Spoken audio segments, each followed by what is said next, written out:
نحمده ونصلي على رسوله الكريم اما بعد فاعوذ بالله من الشيطان الرجيم بسم الله الرحمن الرحيم رب اشرح لي صدري ويسر لي امري واحلل عقدة من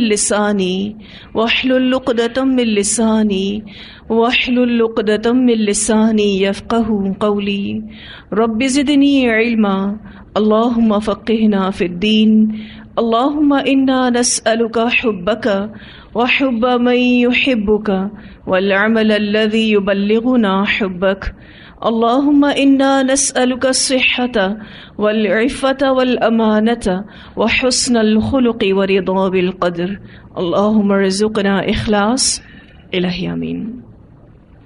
لیسن نمبر 67 سورۃ النساء آیت نمبر 148 سے لے کر 162 تک انشاءاللہ۔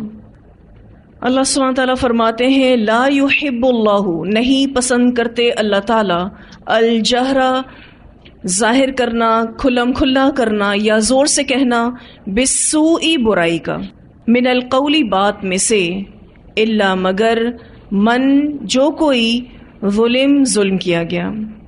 اللہ تعالیٰ یہ بات پسند نہیں کرتے کہ کوئی کسی کو اعلانیہ برا کہے مگر یہ کہ وہ مظلوم ہو، یعنی مظلوم اپنے ظلم کی داستان بیان کر سکتا ہے۔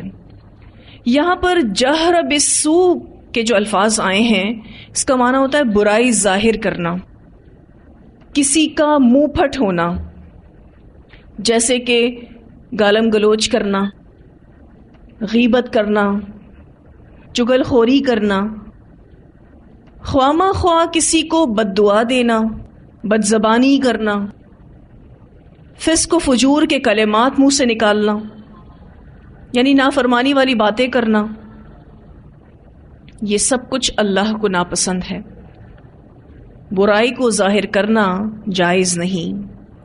اگر یہ کسی کے منہ پر ظاہر کی جائے تو یہ اس کی توہین ہے اور ہو سکتا ہے کہ اس کی دل آزاری ہو جائے، اور اگر پیٹھ پیچھے کی جائے تو یہ غیبت ہے، تو یہ بھی بہت بڑا گناہ ہے۔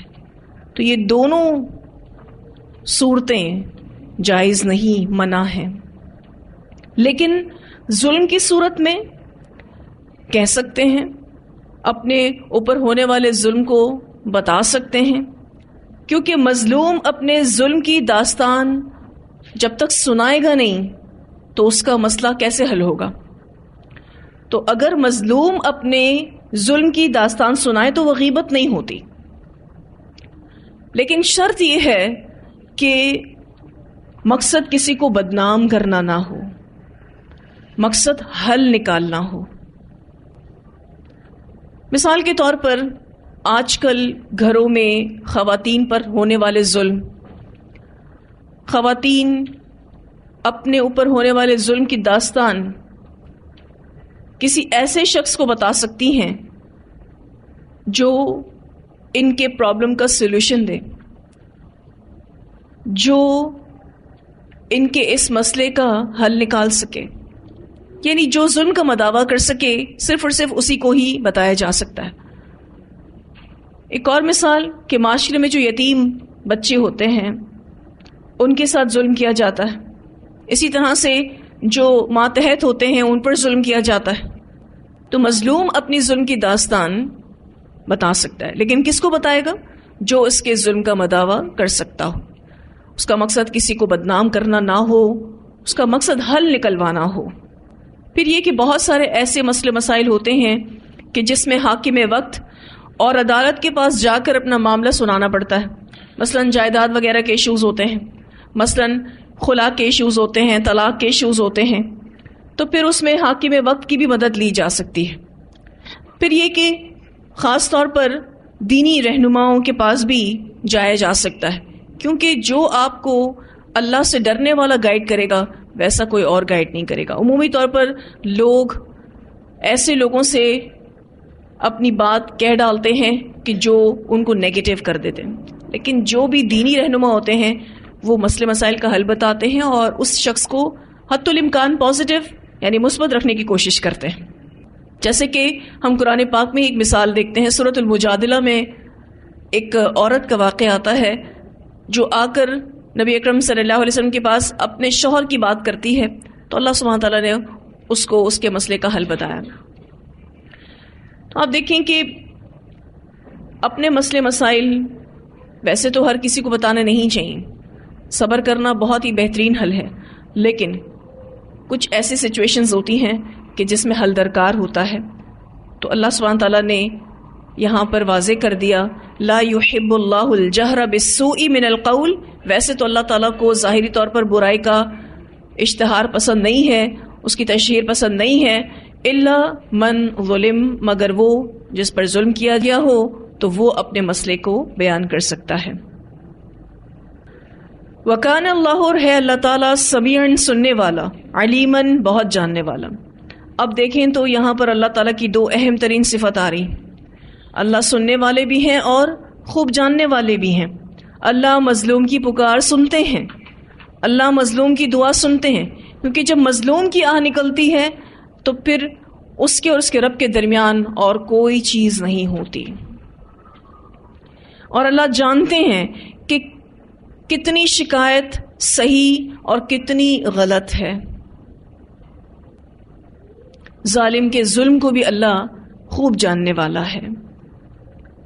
وَكَانَ اللَّهُ سَمِيعًا عَلِيمًا، اور ہے اللہ تعالیٰ خوب سننے والے، خوب جاننے والے۔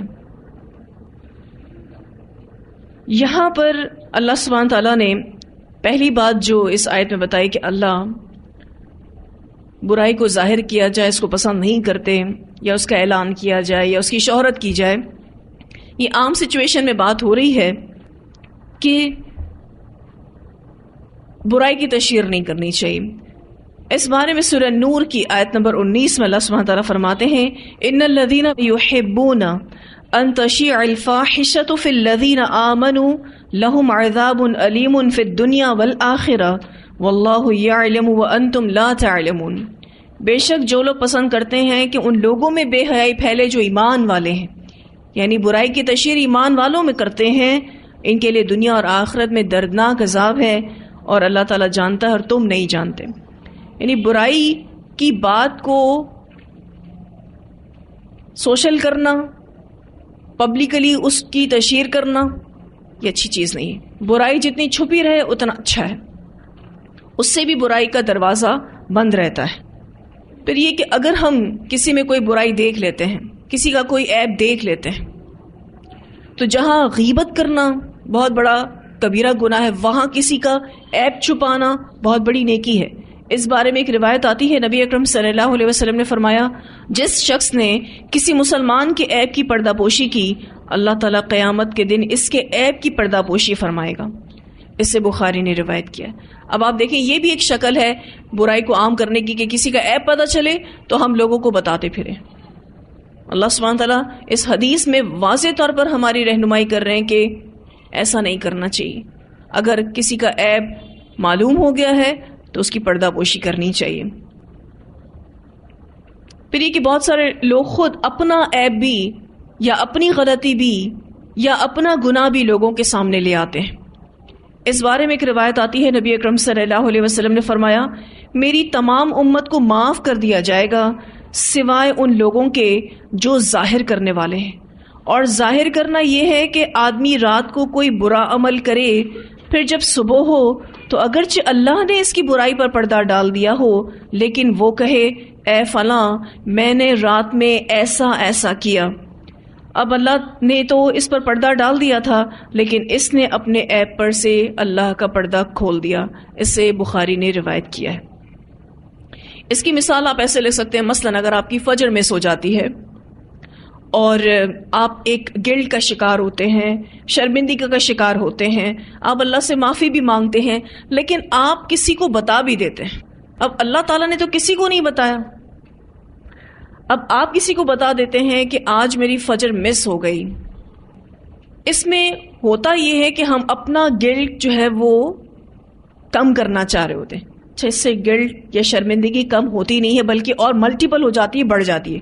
دوسری بات یہ ہے کہ جس شخص کو آپ نے بتایا ہے جب اس کی فجر جائے گی تو وہ اس اعتبار سے ریلیکس ہوگا کہ اچھا فلاں کی بھی گئی تھی، آج میری بھی چلی گئی، تو چلو لوگوں کی یوں فجر جاتی رہتی ہے،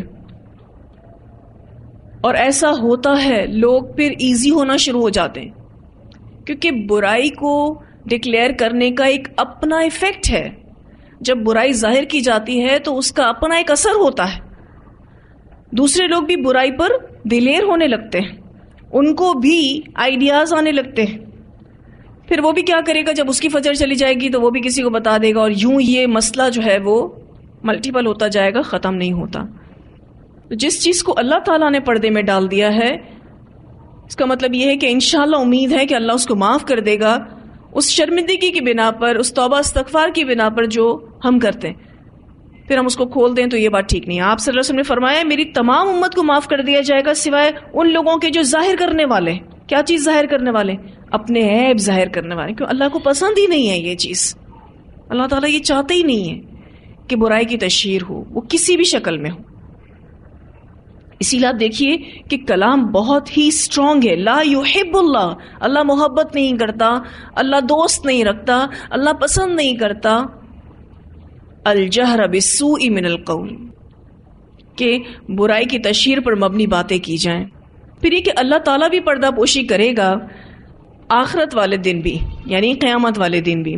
رسول اللہ صلی اللہ علیہ وسلم نے فرمایا روز حشر تم میں سے ایک شخص اپنے رب سے بہت قریب ہو جائے گا، یہاں تک کہ اللہ تعالیٰ اسے ڈھانپ لے گا، یعنی اس پر رحم کرے گا. پھر فرمائے گا تو نے فلاں فلاں عمل کیا تھا، وہ شخص اقرار کرے گا. پھر اللہ تعالیٰ فرمائے گا تو نے فلاں فلاں عمل کیا تھا، وہ کہے گا ہاں، الغرض وہ اپنے ہر جرم کا اقرار کر لے گا، یعنی ہر گناہ کو ایکسیپٹ کر لے گا. تو اللہ سبحانہ تعالیٰ فرمائے گا کہ میں نے دنیا میں تیرے گناہوں پر پردہ ڈال دیا تھا، آج انہیں معاف کر دیتا ہوں. اسے بخاری نے روایت کیا ہے. اب آپ دیکھیں اس حدیث سے کیا پتہ چلتا ہے، اللہ نے جن گناہوں کو چھپایا ہوا ہے کل قیامت کے دن اللہ تعالیٰ اس کو چھپائے رکھے گا. پھر جب ہم اس کو ظاہر کر دیں تو اللہ کتنا ناراض ہوتا ہوں کہ میں نے اس شخص کی غلطی کسی کے سامنے آنے نہیں دی، لیکن یہ خود اس کا سبب بن گیا. تو اللہ تعالیٰ بھی پردہ پوشی کرے گا کل قیامت کے دن.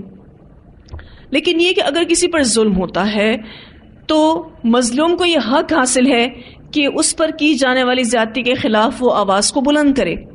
ایسا کیا جا سکتا ہے، یہ آپشن ضرور ہے مظلوم کے پاس. لیکن اس سے بھی بیٹر آپشن انشاءاللہ اب اگلی آیت میں دیکھیں گے کہ اللہ سبحانہ تعالیٰ اس کو معاف کرنے کا اور اس کو صبر کرنے کا کہیں گے. تو اپنے ظلم کا مداوع کرنے کے لیے وہ اپنی آواز کو بلند کر سکتا ہے. جہاں ہم نے یہ بات پڑھی کہ مظلوم اپنے ظلم پر آواز کو اٹھا سکتا ہے تاکہ ظلم رک جائے، ٹھیک ہے، اس کا مداوع ہو سکے، وہاں ظالم شخص کی بات لوگوں کو بھی بتائی جا سکتی ہے، لوگوں کے سامنے اس کا عیب بیان کیا جا سکتا ہے تاکہ لوگ اس کے ظلم سے بچیں. اس کی ایک مثال میں آپ کو دوں گی کہ جب احادیث کو جمع کیا جا رہا تھا تو جو حدیث بیان کرنے والے لوگ تھے ان پر جراح کی گئی، یعنی ان پر کرٹیسائز کیا گیا. یہ بھی اسی ضمن میں آتی ہے، ٹھیک ہے. مثلا اگر کوئی شخص ضعیف روایت بیان کر رہا ہے تو یہ عوام پر ظلم ہے، تو کیا لوگوں کو بتایا نہیں جائے گا کہ یہ شخص ضعیف حدیث بیان کر رہا ہے؟ پھر یہ کہ اگر کسی کے پاس وسعت ہے کہ وہ حق دے سکے، وسعت کے باوجود بھی وہ حق نہ دے، تو پھر اس پر بھی لان تان کی جا سکتی ہے. یہ جائز ہے کہ آپ کے پاس وسعت ہے، آپ کیوں حق نہیں دیتے ہو. اب جب ہم اس طرح کی آیات پڑھتے ہیں نا کہ اللہ تعالیٰ پسند نہیں کرتا برائی کی تشہیر کو، اور غیبت کبیرہ گناہ ہے، اور غیبت کی کراہت تو قرآن پاک میں بھی آتی ہے کہ غیبت کرنا ایسا ہے گویا کسی نے اپنے مردہ بھائی کا گوشت کھایا، ٹھیک ہے. تو بڑی کراہت والی ہم باتیں جب پڑھتے ہیں تو اگر ہمارے پاس کوئی اپنا ایشو لے کر آتا ہے جس ایشو کو ہم سالو کر سکتے ہیں، اس کا ہم مداوع کر سکتے ہیں، اس کے بارے میں اس کو گائیڈ کر سکتے ہیں، تو ہم کہتے ہیں نہیں جی ہم تو الحمدللہ پڑھ چکے ہیں کہ برائی والی باتیں ہم سن نہیں سکتے، آپ ہمیں گناہ گار مت کرو. تو یہ معنی نہیں ہے یہاں پر. اگر کوئی مظلوم آ کر آپ سے گائیڈنس چاہ رہا ہے، آپ سے اس مسئلے کا حل چاہ رہا ہے کہ آپ اس کے ظلم کا مداوع کر سکیں، تو اس شخص کا آپ سے بات کرنا غیبت نہیں ہے، اور آپ جو اس کی بات سن رہے ہیں تو آپ بھی گناہگار نہیں ہیں. ٹھیک ہے, بس اس مقصد کو یاد رکھیے جو اس کے پیچھے ہونا چاہیے کہ کسی کو بدنام نہ کیا جائے. ٹھیک ہے, اور اس پرابلم کا سولوشن ڈھونڈنا مقصد ہو. اب جیسے کہ میں آپ سے ذکر کر رہی تھی کہ کسی کے پاس وسعت ہے حق دینے کی, لیکن اس کے باوجود بھی وہ حق نہیں دیتا تو اس پر لعن طعن کی جا سکتی ہے. اس بارے میں ایک روایت آتی ہے, نبی اکرم صلی اللہ علیہ وسلم نے فرمایا, غنی آدمی کا حق ادا کرنے میں دیر کرنا یا ٹال مٹول کرنا اس کے لیے سزا اور اس کی آبرو کو حلال کر دیتا ہے. اسے بخاری نے روایت کیا ہے. یعنی ایک غنی آدمی ہے, جب وہ حق ادا کرنے میں دیر کرتا ہے یا ٹال مٹول کرتا ہے تو اب اس کے لیے دو چیزیں الاؤ ہو جاتی ہیں, اس کو پنش کیا جائے اور اس کی انسلٹ کی جائے. یعنی اس کے لیے سزا اور اس کی آبرو حلال ہو جاتی ہے, کیونکہ اس نے خود موقع دیا لوگوں کو. ٹھیک ہے, بات واضح ہوئی. مثلا اگر کوئی کسی کا پیسہ نہیں دے رہا, ٹھیک ہے, تو اس کو کلیم کیا جا سکتا ہے, اس کو کہا جا سکتا ہے کہ آپ پیمنٹ کر دو. ٹھیک ہے, اس کے ساتھ سختی برتی جا سکتی ہے. اسی طرح سے قانون نافذ کرنے والے لوگوں کو بھی اس میں انوالو کیا جا سکتا ہے. ٹھیک ہے, واضح. پھر یہ کہ جو سب سے پہلے زیادتی کرنے والا ہوتا ہے وہ بڑا گنہگار ہے. اس بارے میں ایک روایت آتی ہے, نبی اکرم صلی اللہ علیہ وسلم نے فرمایا, دونوں گالیاں بکنے والے جو کہتے ہیں اس کا گناہ ان دونوں میں سے ابتدا کرنے والے پر ہے جب تک کہ مظلوم زیادتی نہ کرے. اسے مسلم نے روایت کیا ہے. مثلا اگر کسی شخص نے کسی اور کو جاہل کہہ دیا ہے, اب سامنے والے شخص نے بھی جواباً یہ کہہ دیا کہ تم جاہل ہوگے. ٹھیک ہے, تو دونوں نے ہی ابیوز لینگویج استعمال کی. گناہ کس کو زیادہ ملے گا؟ ابتدا کرنے والے کو. پھر یہ کہ اگر کسی نے کسی کو جاہل کہا ہے تو جواباً وہ بھی جاہل کہہ سکتا ہے, اس کی اجازت ملتی ہے, کیونکہ بدلے کی اجازت ہے جتنا آپ پر ظلم کیا گیا. لیکن بسا اوقات لوگ اس بدلے تک نہیں رہتے, اس سے آگے تجاوز کر جاتے ہیں. یعنی پھر وہ مظلوم کی کیٹیگری سے ہٹ کے کس میں چلے جاتے ہیں؟ ظالم کی کیٹیگری میں چلے جاتے ہیں. بات سمجھانے کے لیے میں بہت محتاط الفاظوں میں آپ کو بتا رہی ہوں. پھر یہ کہ کوئی شخص کسی کے منہ سے کسی کے لیے برا کلمہ نکلوائے تو وہ بھی اس کے تحت جائز ہے. اس بارے میں بھی ایک روایت آتی ہے, نبی اکرم صلی اللہ علیہ وسلم کے پاس ایک شخص آیا اور وہ اپنی ہمسائے کی شکایت کر رہا تھا. آپ صلی اللہ علیہ وسلم نے فرمایا, جاؤ اور صبر کرو. وہ پھر آپ صلی اللہ علیہ وسلم کے پاس 2 یا 3 بار آیا تو آپ صلی اللہ علیہ وسلم نے فرمایا, جہاں اپنا سامان راستے پر ڈال دے, یعنی سارا گھر کا سامان باہر نکال کے رکھ دو. یہ آئیڈیا آپ صلی اللہ علیہ وسلم نے اس کو دیا. چنانچہ اس نے اپنا مال و متاع راستے پر ڈال دیا. لوگ اس سے پوچھنے لگے کہ کیا ہوا, تو اس نے انہیں اپنے ہمسائے کا سلوک بتایا. تو لوگ اسے لان تان کرنے لگے, ملامت کرنے لگے کہ اللہ اس کے ساتھ ایسے کرے اور ایسے کرے. تو وہ ہمسایہ اس کے پاس آیا اور اس سے بولا, اپنے گھر میں واپس چلے جاؤ, آئندہ میری طرف سے کوئی ناپسندیدہ سلوک نہیں دیکھو گے. اسے ابو داؤد نے روایت کیا ہے. اب آپ دیکھیے کہ کوئی شخص کسی کے منہ سے کسی کے لیے برا کلمہ نکلوائے تو وہ بھی اس کے تحت جائز ہے. اس روایت میں یہ واضح ہوتا ہے. اب آپ دیکھیں تو وہ ہمسایہ پریشان کرے جا رہا تھا. پہلا آپ صلی اللہ علیہ وسلم نے اس کو کیا کہا؟ صبر کرو, جتنا برداشت کر سکتے ہو کرو.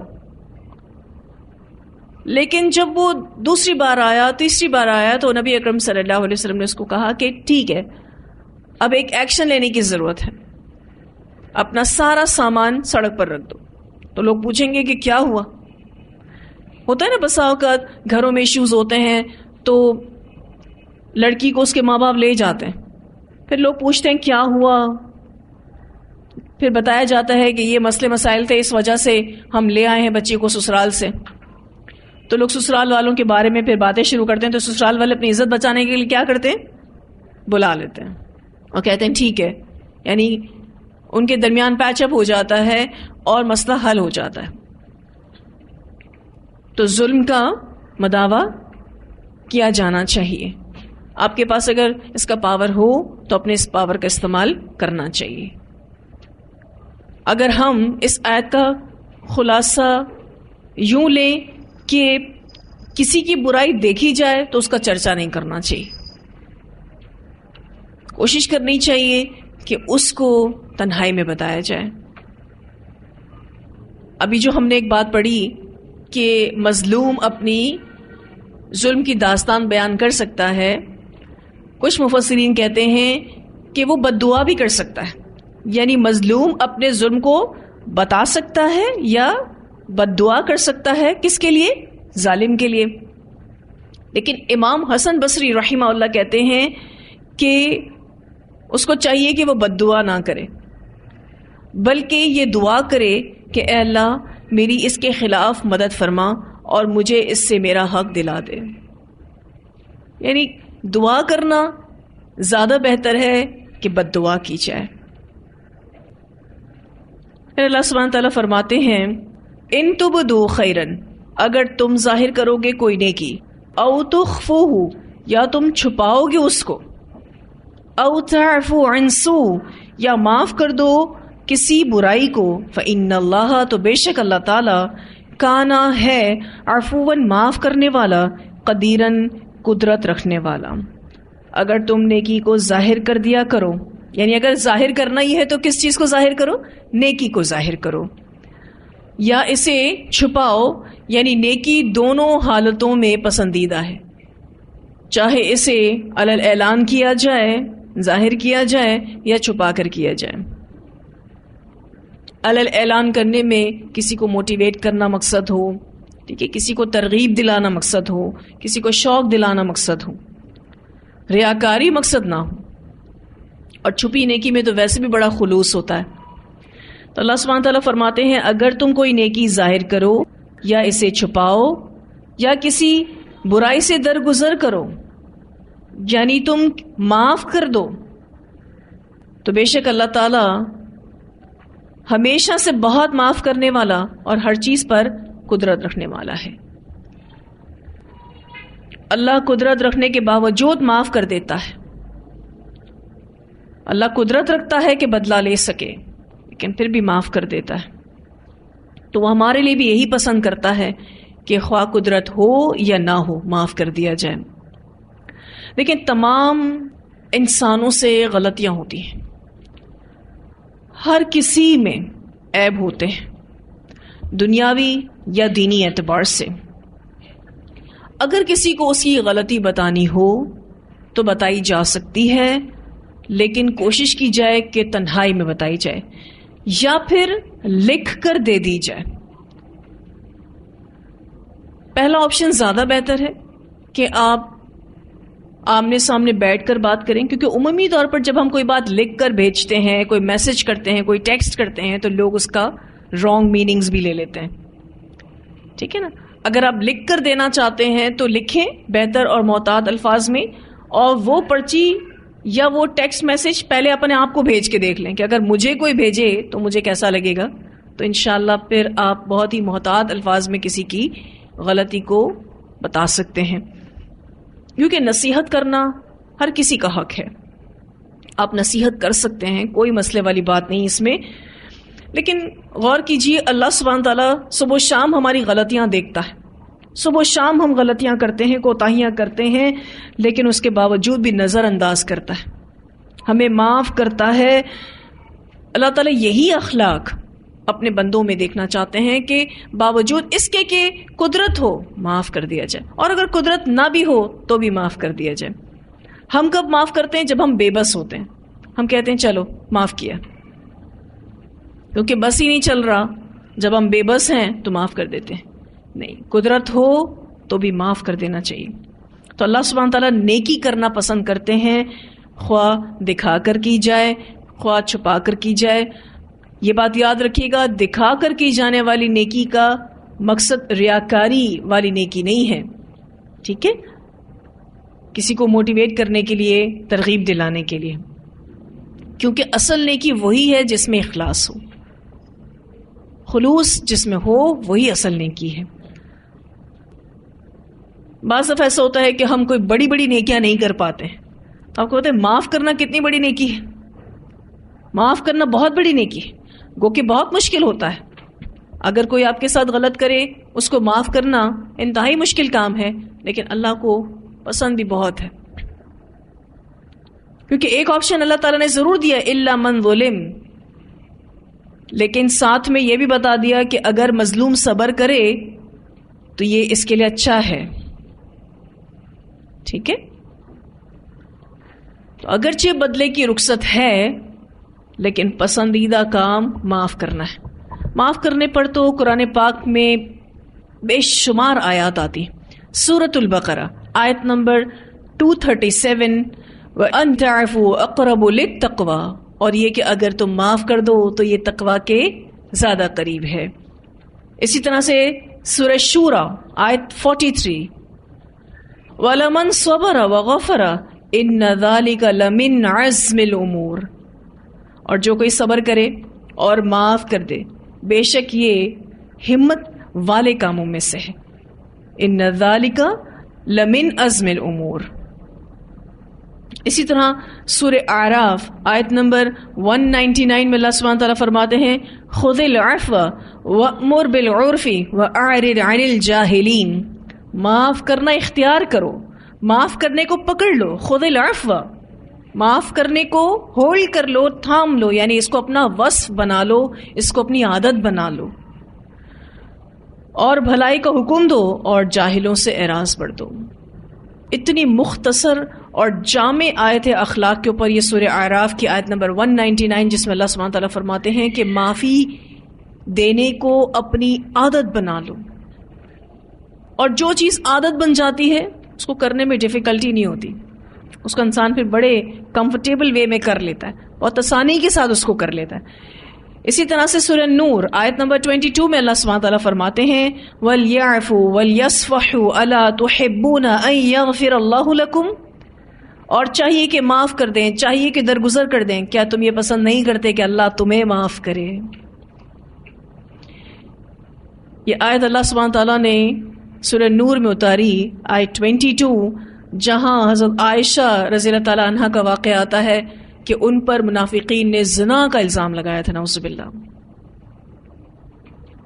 اور اس میں 3 صحابہ کرام بھی انفارچونیٹلی شامل ہو گئے تھے. پھر یہ کہ انہوں نے اپنی غلطی کی معافی مانگی تھی، تو اللہ سبحانہ تعالیٰ نے یہ آیت اتاری حضرت ابو بکر صدیق کے لیے کہ آپ معاف کر دیجئے اگر آپ چاہتے ہیں کہ اللہ آپ کو معاف کرے. حضرت ابو بکر صدیق نے سب کو معاف کر دیا تھا. حالانکہ آپ دیکھیے کہ اس وقت جس ٹینشن سے نبی اکرم صلی اللہ علیہ وسلم گزرے، حضرت عائشہ رضی اللہ تعالیٰ عنہ گزری، حضرت ابو بکر صدیق گزرے، ان کی فیملیز گزری، ایون صحابہ کرام و صحابیات گزرے.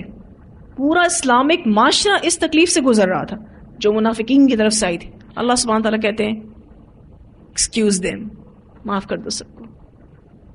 معاف کرنے میں ریلیکسیشن بہت ہے. پھر یہ کہ جب آپ کسی کو بھی معاف کرتے ہیں اس امید کے ساتھ کہ اللہ ہمیں معاف کرے، تو واقعی ہمیں ضرورت ہے کہ اللہ ہمیں معاف کرے. کیوں؟ غلطیوں کوتاہیوں سے ہم بھی بھرے ہوئے ہیں، عیب تو ہم میں بھی ہے. ہم کبھی کسی کے حق میں کوتاہی کر جاتے ہیں، کبھی اللہ تعالیٰ کے حق میں کوتاہی کر جاتے ہیں، تو اللہ بھی تو ہمیں معاف کرتا ہے.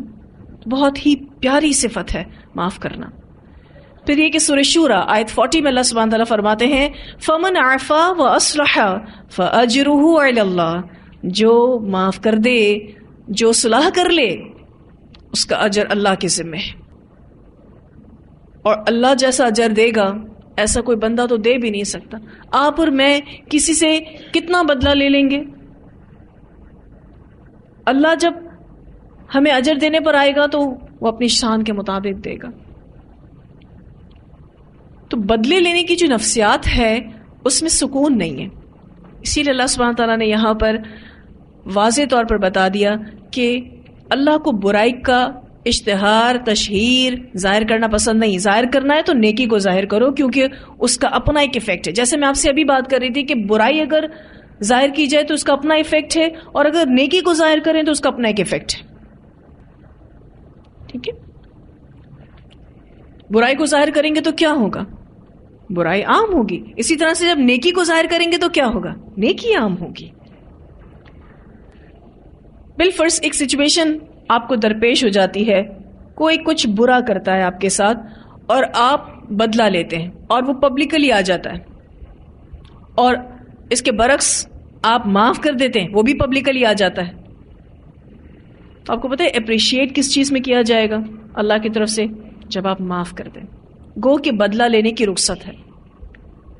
اور جب ہم اپنے سارے معاملات اللہ کے سپرد کر دیتے ہیں تو اس کی بات ہی کچھ اور ہے. معاملات بگڑتے بھی نہیں ہیں، رشتے بگڑتے بھی نہیں ہیں، اور سب کچھ سیٹل ہو جاتا ہے. تو پسندیدہ کام معاف کرنا ہے.